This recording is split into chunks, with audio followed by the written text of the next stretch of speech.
What's going on, guys? The Comics Kid 2099 here. Welcome to day 179 of the 365-day graphic novel review challenge. Today, I want to talk to you about yet another Aquaman book. This is Aquaman, Sub Diego, written by Will Pfeiffer with art by Patrick Gleason. I did not know that Patrick Gleason was doing art back in 2005-2006. The earliest thing that I was familiar with from Patrick Gleason was his work on like Batman and Robin, and then later the Damian Wayne solo series. So it's really cool to encounter some of his earlier art from about 10 years ago, and it's really good here. I like his art here just like I like it everywhere else that I've seen it. And the story here is that about half of the city of San Diego in California has sunken beneath the ocean. There was some huge catastrophe that happened, and about half the city was destroyed. And at first everyone thinks it's just an accident, but then Aquaman begins investigating and he finds out there's more here going on. There's someone behind all this, but in this book we don't actually know who it is. We just know it's a bunch of sinister people in a boardroom talking about how they're planning something. But we also find out that all of the people who were in San Diego when it sank, they are now able to live underwater, and they're not able to live above water. So now Aquaman has basically taken it upon himself to lead the people of Sub Diego, as they take to calling it, and try and help them build a new life for themselves beneath the ocean, because they are surface dwellers at heart, and they're not really used to living underwater. They want to go and visit their family and friends who live above water, and Aquaman is there saying, listen, I know you want to, but you can't do that. You have to stay underwater if you want to survive. And so he is trying to help them build a new society and a new way of life underwater, and he's trying to protect them from various people who would try to take advantage of them underwater in their new situation. There's one particular bad guy here. He was just kind of a D-list bad guy before. I don't even know if he existed before this or if this book actually created him, but apparently he's a Batman villain called the Eel, and he had like minor telekinesis, but then after this cataclysm, he has like enhanced powers. And so he is one of these people who thinks, well, this is a good situation for me to try and move on up in the criminal underworld, and I can try and take advantage of this bad situation. And Aquaman is there to say, no, you're not going to do this. I want to protect these people. They've already got enough going on. I really like this book a lot. I talked about it a little bit over the last couple of days about how Aquaman is a lot of times searching for his own identity and trying to figure out what his identity is. In this book, it's a little bit of a change of pace. He already knows what his identity is. Pretty much as soon as he figures out that all these people have survived this cataclysm and that they can survive underwater, he is like, okay, I know what I have to do.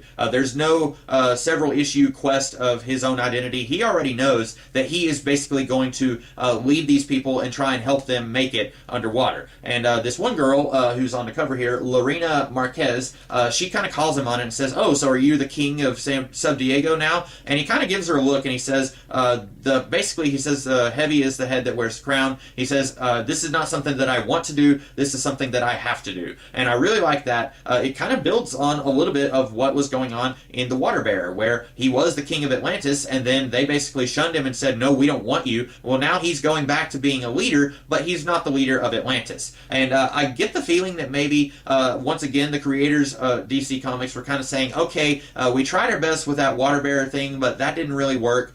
We don't want to have Aquaman exclusively being on the surface trying to find a life for himself there, so we have to do something else to put him back in the ocean, but we don't necessarily want to put him back in Atlantis. So what should we do? And so they came across this idea. I really like this a lot. I like the idea of Aquaman kind of being the king of an underwater, not kingdom, but a small city, if you will. When I say small, it's half of San Diego, so that's still bigger than my hometown. But I really like the idea of Aquaman being a leader once again, but these are people who do not recognize him as the king of the seven seas. These are surface dwellers who know him as the superhero Aquaman. So it's a little bit of a different dichotomy here, and it's really fun getting to see Pfeiffer and Gleason play around with that quite a bit. I like the long-form bad guys who aren't quite revealed here, and presumably they will be revealed in later volumes, which is something really cool. DC is continuing to put out the rest of this run. I don't know if Will Pfeiffer stayed on this book much longer, because some of the later books, they have credited John Arcudi, who is the writer who worked on Doom Patrol at one point. So I don't know if Will Pfeiffer continued on this run, but they are continuing this run in trade paperbacks, and I don't have any of the other volumes, but that is really cool to see that DC is not ignoring this particular run. I really like this quite a bit. This girl, Lorena, she is eventually set to become the new Aqua Girl. She doesn't officially become Aqua Girl here. She's wearing plain clothes throughout this entire book, and she helps Aquaman a couple of times, but you can kind of see that she is going to become his new sidekick, but it's just not official yet. In that way, it kind of reminds me of Kevin Smith's Green Arrow run that introduced Mia, who for a long time, she wasn't officially Green Arrow's sidekick, but you can kind of see that that was the direction that character was going. Kind of the same thing going on here with Lorena, just with a less tragic origin story. Although, admittedly, her family died, so I guess it is pretty tragic anyway. I really like Sub Diego. I like the concept. I like where Aquaman is as a character here.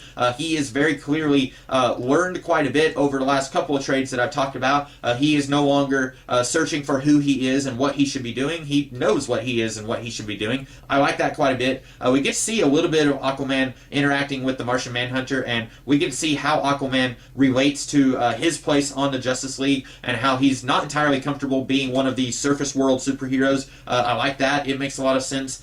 This is really good. If you guys are into Aquaman but you don't know where to begin, this is a really good jumping on point for Aquaman. So I highly recommend that you check out Aquaman Sub Diego. In the meantime, that's all that I have to say about this book. I hope that you guys liked this video. If you did, be sure to like, share, comment, and subscribe, and I will be back tomorrow with a different video. In the meantime, you guys have a great rest of your day. Catch you later.